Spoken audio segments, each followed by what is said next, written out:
Hello guys, welcome to my channel. So, as you know, it is Dyslexia Awareness Month. So, as it is Dyslexia Awareness Month and I'm currently studying, I thought that we would talk about how I study with dyslexia. Sorry, it sounded in my eye. Yeah, so I thought I'd just give you some tips that I use to study in uni. I am currently in uni. I'm studying for my accountancy degree. Yes, that's it. So if you want to know tips that I use to help me study, help me stay on track, keep concentrated and pass my exams, which is, you know, the fundamental thing with revision, yeah, stay tuned. If you like this, don't forget to like and don't forget to subscribe. There's a thing down below if you'd like to subscribe. All the way through October, if you do not know, I am doing videos on dyslexia or dyspraxia, as it is Dyslexia Awareness Month.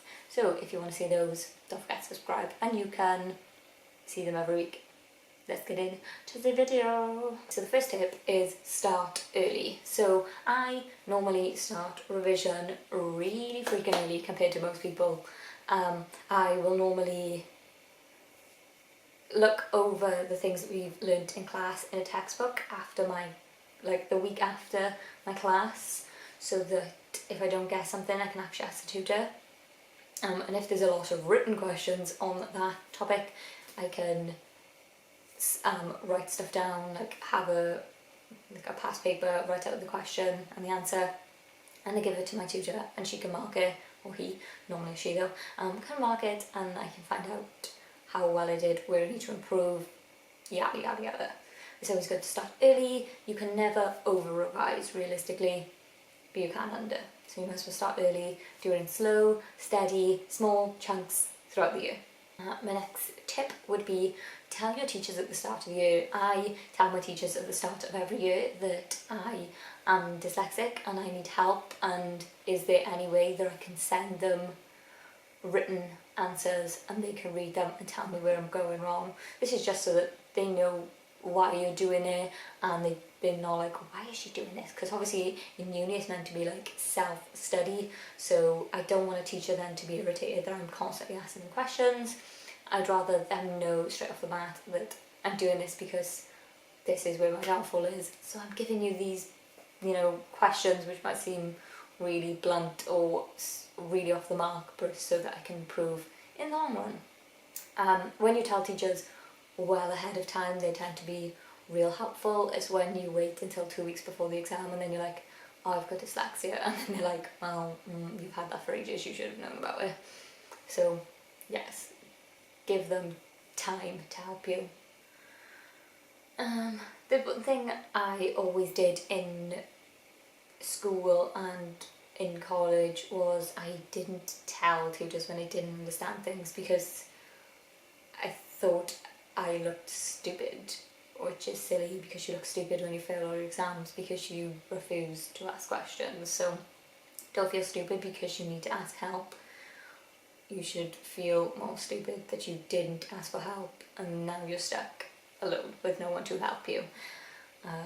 There was actually a girl that I went to college with, and all the way through class she would ask questions, and as I was the kind of person at the time that didn't ask questions, I was like, oh my god, all she does is ask questions.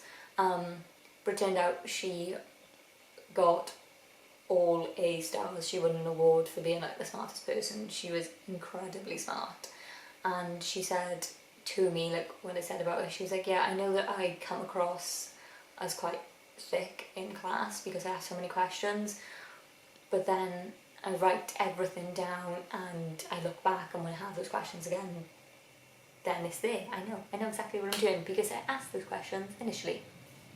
Another thing to check is if you've actually been diagnosed with dyslexia, or if you've had some test in school, make sure you're actually getting the extra time that you are allocated, because it comes in handy when you cannot read a word, so you need someone to help you.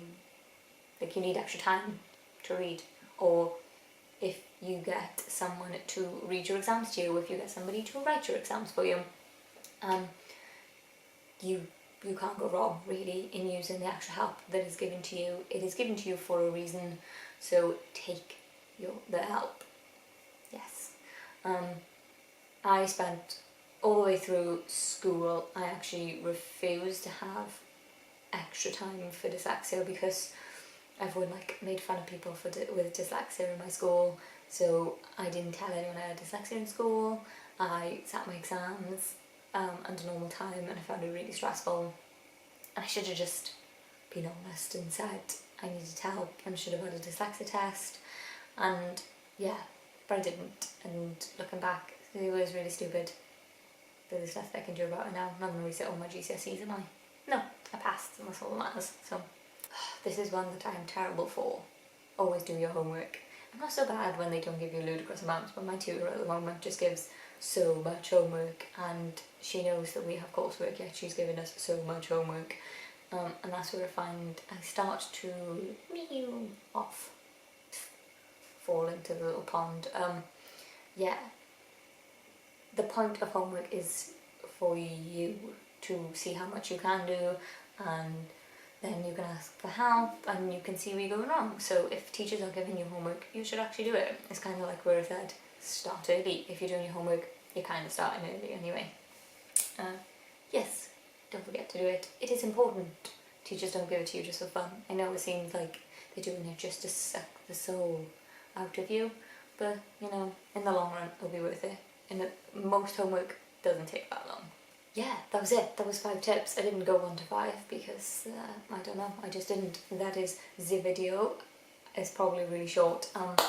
As I have said throughout this video, I'm currently doing revision, so these videos are slightly short. I don't know why I needed 2 hands to do this. Slightly short. Yeah, but hopefully it'll help somebody. If you actually like these videos, I'd love to know. So comment. This isn't a comment, this is a thumbs up. Comment below. If there's anything you'd like to say, if there's any tips that you find helpful, then let me know. There's more tips. I 100% could give you more tips if you'd like to know more tips.